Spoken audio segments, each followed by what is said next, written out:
നമസ്കാരം, മലയാളി വാർത്തയിലേക്ക് സ്വാഗതം. തിരുവനന്തപുരം വർക്കലയിൽ നിന്നും നടക്കുന്ന ഒരു വാർത്തയാണ് പുറത്തു വരുന്നത്. നവവധു ജീവൻ ഒടുക്കിയിരിക്കുകയാണ്. വർക്കല വെട്ടൂർ റാത്തിക്കലിലാണ് നാസി എന്ന 19കാരി ആത്മഹത്യ ചെയ്തിരിക്കുന്നത്. 2 മാസം മുൻപ് കൊല്ലം പരവൂർ സ്വദേശിയായ മാണിക്കഴുകം വീട്ടിൽ അൻസറിനെ വിവാഹം കഴിച്ചിരുന്നു. വിവാഹം കഴിഞ്ഞിട്ട് വെറും 2 മാസം മാത്രമേ ആകുന്നുള്ളൂ. അതിനിടയിലാണ് 19കാരിയുടെ ആത്മഹത്യ. വീട്ടിലെ കിടപ്പുമുറിയിലായിരുന്നു നാസിയയെ ആത്മഹത്യ ചെയ്ത നിലയിൽ കണ്ടെത്തിയത്. സ്വകാര്യ ആശുപത്രിയിൽ ചികിത്സയിലിരിക്കുകയായിരുന്നു.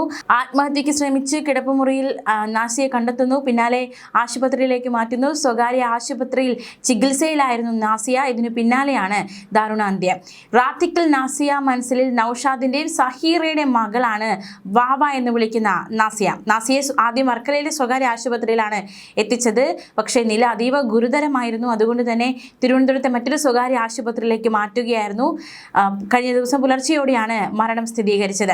വിവാഹം കഴിഞ്ഞ് 13 ദിവസം പിന്നിട്ടപ്പോഴേക്കും ഭർത്താവ് അൻസർ ജോലിയുമായി ബന്ധപ്പെട്ട് കുവൈറ്റിലേക്ക് തിരിച്ചുപോയി. ഭർത്താവിൽ നിന്ന് അകന്നു നിൽക്കേണ്ടി വന്നതിനെ തുടർന്ന് നാസിയയ്ക്ക് വലിയ രീതിയിലുള്ള മാനസിക സംഘർഷം ഉണ്ടാകുന്നു. ഇതാണ് ആത്മഹത്യയിലേക്ക് നയിച്ചതെന്നാണ് വീട്ടുകാർ പറയുന്നത്. എന്തായാലും അന്വേഷണം പുരോഗമിക്കുന്നുണ്ട്. മറ്റെന്തെങ്കിലും കാരണമുണ്ടോ എന്നതടക്കമുള്ളത് അന്വേഷണത്തിൽ മാത്രമേ വ്യക്തമാവുകയുള്ളൂ.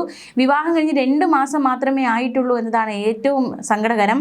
എന്തായാലും നിയമ നടപടികളുടെ ഭാഗമായി ആർഡിഒയുടെ സാന്നിധ്യത്തിൽ ഇൻക്വസ്റ്റ് നടപടികളൊക്കെ നടത്തി. തുടർന്ന് പോസ്റ്റ്മോർട്ടത്തിനായി മൃതദേഹം തിരുവനന്തപുരം മെഡിക്കൽ കോളേജ് ആശുപത്രിയിലേക്ക് മാറ്റി.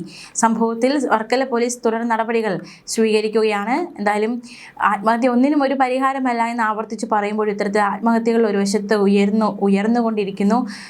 കേവലം നിസ്സാര കാരണങ്ങൾക്കാണ് പലരും ആത്മഹത്യയിലേക്ക് നയിക്കപ്പെടുന്നതെന്നതും ശ്രദ്ധേയം. നാസിയയുടെ മരണകാരണം ഭർത്താവ് തിരിച്ച് ജോലിസ്ഥലത്തേക്ക് പോയതുകൊണ്ടാണ് എന്നതടക്കമുള്ള ഒരു പ്രാഥമിക വിവരങ്ങളാണ് പുറത്തു വരുന്നത്. വിശദമായ കാര്യങ്ങൾ പോലീസ് വ്യക്തമാക്കും. ബുധനാഴ്ച വൈകുന്നേരമാണ് കിടപ്പുമുറിയിൽ നാസിയയെ തൂങ്ങി മരിച്ച നിലയിൽ